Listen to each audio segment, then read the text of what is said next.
Divulgado o novo mapa de risco do enfrentamento ao coronavírus em Santa Catarina. E você vai ver também na edição de hoje. Estados Unidos segue pedindo agilidade na investigação da origem do coronavírus. Semana de depoimentos de governadores na CPI da pandemia. Fundação do Meio Ambiente de Criciúma inicia projeto de mapeamento de rios e nascentes. Hoje é segunda-feira, dia de conferirmos a previsão do tempo para Criciúma e região. Anvisa aprova com restrições importação de vacinas Covaxin e Sputnik V. Ministro da Saúde anuncia antecipação da chegada de vacinas da Janssen. Em Criciúma, pessoas com mais de 58 anos começam a ser vacinadas contra a Covid. E no esporte, técnico da seleção brasileira, Tite, está insatisfeito com a realização da Copa América no Brasil. E o Criciúma empatou fora de casa nesse domingo e se mantém no G4 na tabela do Brasileirão. As notícias de Criciúma e do sul de Santa Catarina você confere a partir de agora. Está no ar a edição de hoje do Informe em Região.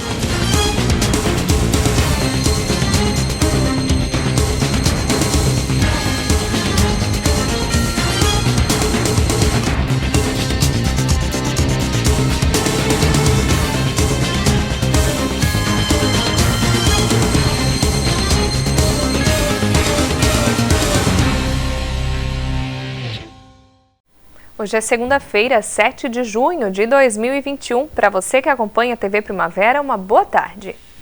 Mais duas regiões de Santa Catarina apresentaram uma melhora no mapa de risco do enfrentamento ao coronavírus. O relatório atualizado foi divulgado no último sábado. Na matriz de risco potencial divulgada no último sábado pela Secretaria de Saúde de Santa Catarina, há uma melhora em relação à última semana, além da região da Grande Florianópolis, que se manteve no patamar grave, que aparece no mapa na cor laranja, a região Nordeste e a do Médio Vale do Itajaí também melhoraram índices e saíram da situação gravíssima, na cor vermelha, para grave. As demais 13 regiões de saúde permanecem no nível gravíssimo para a transmissão da Covid-19. A maior preocupação permanece sendo a capacidade de atenção, o que avalia a taxa de ocupação de UTIs no estado. Todas as regiões do estado foram avaliadas com risco máximo. As maiores variações são notadas no índice de transmissibilidade, que é a variação do número de casos, que está na cor laranja em 14 regiões. As regiões com maior risco de transmissão são Xanxerê e Oeste de Santa Catarina, onde inclusive foi registrada a pior nota de avaliação. Tanto a Grande Florianópolis quanto o Médio Vale do Itajaí demonstraram um diferencial no comparativo com outras regiões na avaliação da semana. A do índice de monitoramento, que é o número de exames RT-PCR processados pelo LACEN. As duas regiões estão com nota alta, na cor amarela. Já as outras variam entre risco gravíssimo e grave. O assessor médico da Casa Branca pediu para a China que compartilhe histórias clínicas de pesquisadores doentes em Wuhan. O pedido faz parte da investigação sobre a origem do coronavírus. A busca pela origem do coronavírus ganhou o reforço de Anthony Fauci.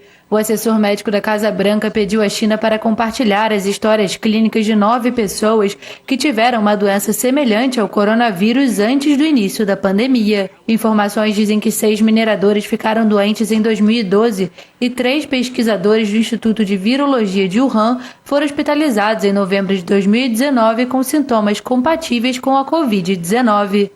Nos 2 casos, os doentes tinham visitado uma caverna com morcegos na província chinesa de Yunnan. Em uma entrevista publicada no Financial Times, Fauci ressalta que esses registros médicos poderiam responder perguntas cruciais sobre as origens da Covid-19 em Wuhan. Foi na cidade onde começou a pandemia que matou mais de 3.600.000 pessoas no mundo.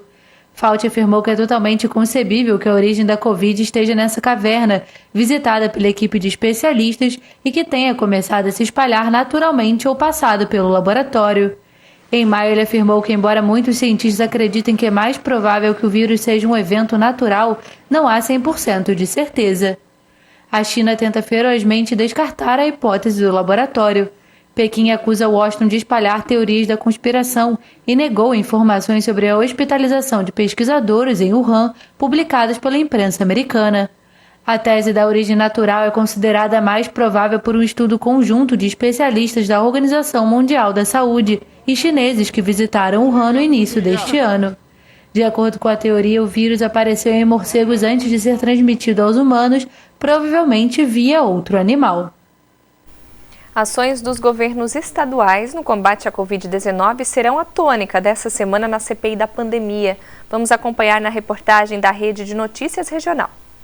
O governador do Amazonas, Wilson Lima, deve ser ouvido nesta quinta-feira na Comissão Parlamentar de Inquérito, que analisa ações dos governos estaduais no combate à Covid-19. A decisão de chamar o chefe do Executivo amazonense foi do presidente da comissão, o senador Omar Aziz. Na semana passada, o secretário de Saúde do Amazonas, Marcelo Campelo, foi preso pela Polícia Federal por supostas irregularidades na construção do hospital de campanha. O vice-presidente da CPI, senador Randolfo Rodrigues, disse que a ida de Wilson Lima não é porque os membros da comissão querem ouvir todos os governadores. O depoimento do senhor Wilson Lima em nada altera. Lembremos que o Amazonas é fato determinado da Comissão Parlamentar de Inquérito, o colapso da saúde do Amazonas. O ministro da Saúde, Marcelo Queiroga, também deve ir ao Senado Federal. A presença dele está marcada para terça-feira. Na semana passada, os senadores ouviram especialistas sobre o tema tratamento precoce, que gera divergência de opiniões entre os membros da oposição e governistas. A médica imunologista Nise Yamaguchi negou ter indicado alteração de bula da cloroquina, mas defendeu o uso do medicamento em pacientes recém-infectados ou em suspeita de infecção. Porque existem vários propondo que não funciona, mas a maioria dos artigos negativos que aqui estão, eles são feitos em pacientes moderados e graves, não nos pacientes iniciais. Nise Yamaguchi tem relação direta com o Ministério da Saúde e esse é o motivo dela defender os pontos de vista do governo federal. A médica infectologista Luana Araújo também depôs na CPI e argumentou contra o tratamento precoce. Ela era cotada para ser a secretária extraordinária de enfrentamento à Covid-19. O ministro Marcelo Queiroga é um homem da ciência.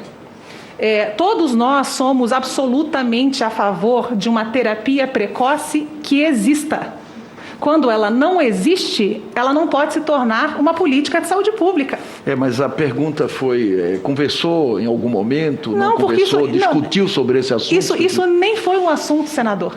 Essa é uma discussão delirante, esdrúxula, anacrônica e contraproducente. A análise do tratamento precoce é feita pela CPI porque o governo federal defende, desde o início da pandemia, o uso de medicamentos como a cloroquina e a ivermectina. Na visão de alguns senadores, isso prejudicou a compra das vacinas. Esta semana, os membros da comissão devem debater os 53 e-mails da Pfizer sobre ofertas de vacina que supostamente foram ignorados pelo Ministério da Saúde durante a gestão de Eduardo Pazuello. O secretário executivo da pasta, Elcio Franco, também deve ser sabatinado nesta semana. Já está em andamento em Criciúma um projeto que busca mapear todos os rios e nascentes da cidade. Os trabalhos são coordenados pela FANCRI, a Fundação do Meio Ambiente. A iniciativa, que é pioneira no sul do estado, deve contribuir para a preservação ambiental, planejamento e desenvolvimento urbano. O projeto Águas já está em andamento e visa atualizar informações de nascentes e cursos d'água no município. O presidente da fundação lembra que essas informações estavam bastante desatualizadas. O último levantamento ele datava da década de 60, né?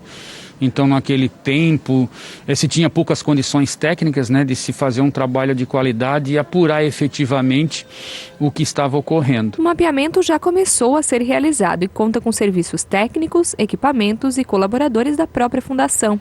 A expectativa é de que todo o município esteja mapeado em até 2 anos. E a gente lançou esse projeto dentro da própria FANCRI, né? A gente tem uma equipe técnica de profissionais altamente qualificados. E criamos esse novo projeto, né? Com software de alta resolutividade. A gente idealizou esse projeto, já iniciamos há 3 meses atrás, e catalogando todo o município de Criciúma, né? Nós demos um espaço de tempo de até 2 anos fechar todo o município com as informações. Isso vai dar uma segurança total àqueles a qual vão investir em áreas, em terrenos das pessoas, onde vão saber efetivamente onde tem nascente, onde não tem nascente. Segundo o presidente, nos bairros mapeados até agora foram atualizadas muitas informações. Situações diferentes, por exemplo, do que estava catalogado. A mudança influencia diretamente no desenvolvimento da cidade, já que em áreas onde há rios ou nascentes não é permitido construir. Nós já catalogamos dentro do município de Criciúma 6 bairros, né? Completamos 6 bairros, iniciamos ali pelo Pedro Zanivan, o bairro Primeira Linha, o bairro Renascer, o Ana Maria, o São João e o Bosque do Repouso, né? Para vocês terem uma ideia, em torno de 28 nascentes que existiam, nós efetivamente catalogamos, identificamos 15 nascentes. Então aí uma diferença de 13, né? Ou seja, uma liberação de áreas muito maior do que existia anteriormente. Porque pela legislação federal, onde existe uma nascente, né, num raio, dependendo do leito, num raio de 30 e ou 50 metros ao entorno, não se pode construir nem tampouco mexer nas áreas. Então isso dá mais segurança, né, preservação às nascentes existentes, né, e também a utilização das áreas a qual elas estão colocadas. Cada bairro mapeado nesse projeto já é, em seguida, catalogado na Prefeitura. E esses dados atualizados já ficam disponíveis. Além disso, como lembra o presidente, a FANCRI também pode realizar um mapeamento pontual em áreas onde há o interesse em alguma edificação. Esses 6 bairros já estão documentados. Quando se faz uma consulta prévia na Prefeitura, já tem essas informações, né?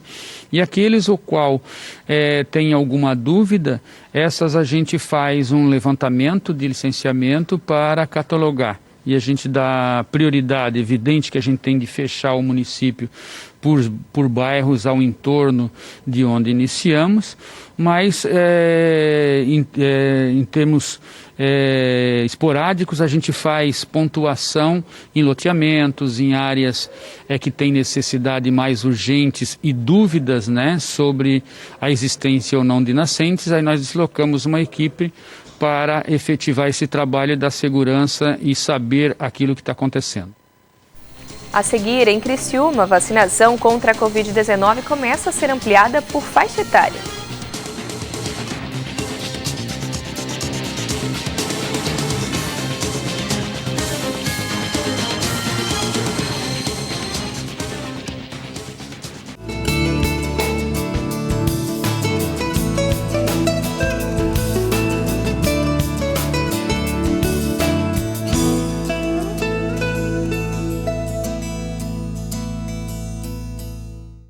Vamos conferir agora como fica a previsão do tempo nessa semana aqui em Criciúma e na região.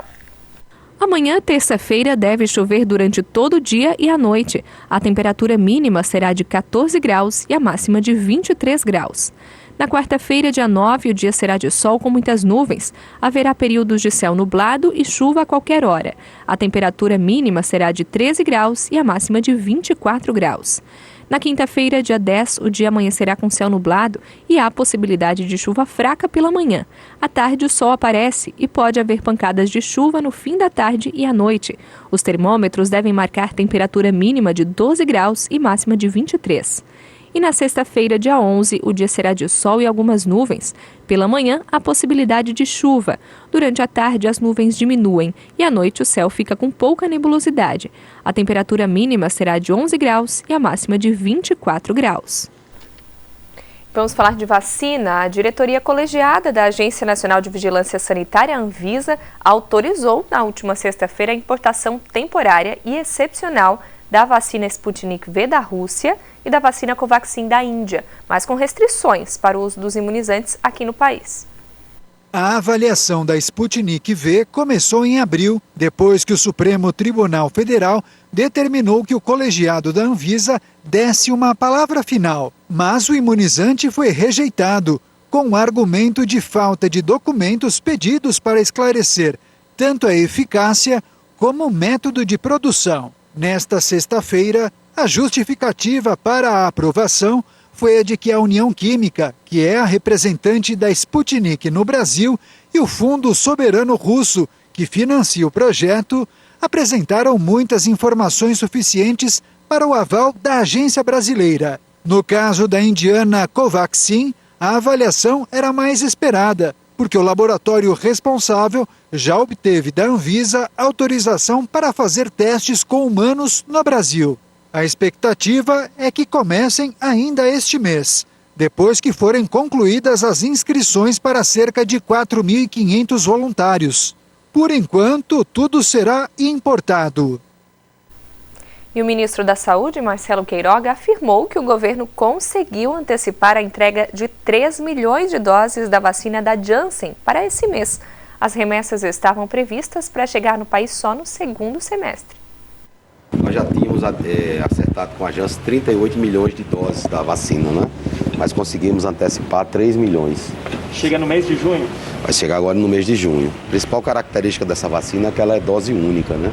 Então, sendo dose única, são 3 milhões de brasileiros a mais imunizados de forma completa contra a Covid-19. E em Criciúma, a vacinação contra a Covid-19 foi ampliada nessa semana. A imunização começa agora a ser feita em quem tem menos de 60 anos. A vacinação vai sendo ampliada aos poucos, avançando por idade em todo o estado. Em Criciúma, começou nesta segunda-feira a imunização em pessoas acima de 58 anos. Além disso, também começam a ser vacinados caminhoneiros, motoristas e cobradores do transporte coletivo rodoviário de passageiros, urbanos e de longo curso, trabalhadores da limpeza urbana e trabalhadores do transporte ferroviário de passageiros e de cargas.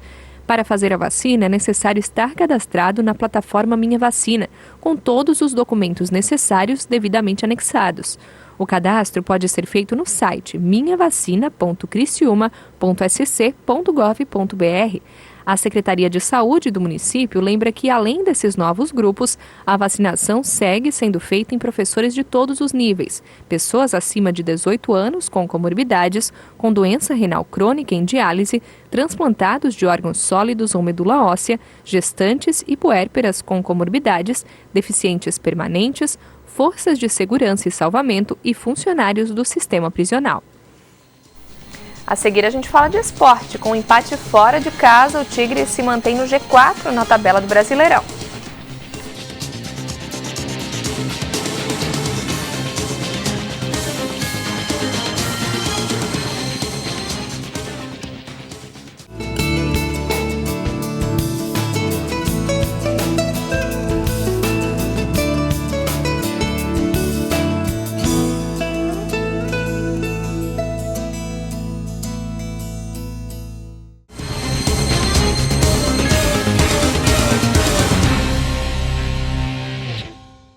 A gente volta falando de esporte e na última semana o técnico Tite disse que só vai divulgar a sua posição oficial sobre a participação da seleção brasileira na Copa América depois dos jogos pelas eliminatórias da Copa do Mundo.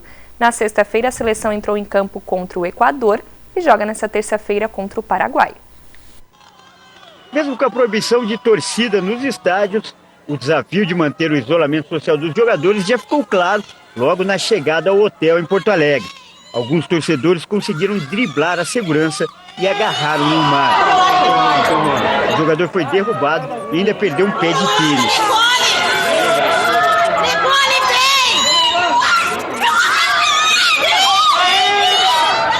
Dos 24 jogadores convocados por Tite, 20 atuam no futebol europeu e convivem com outros jogadores sul-americanos.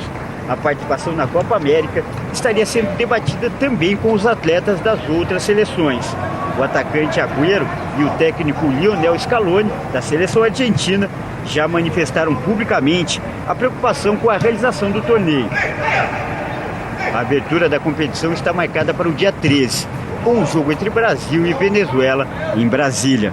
E esse movimento que questiona a realização da Copa América teria começado com os líderes do grupo, os jogadores que atuam na Europa. Um sinal dessa insatisfação seria justamente o silêncio.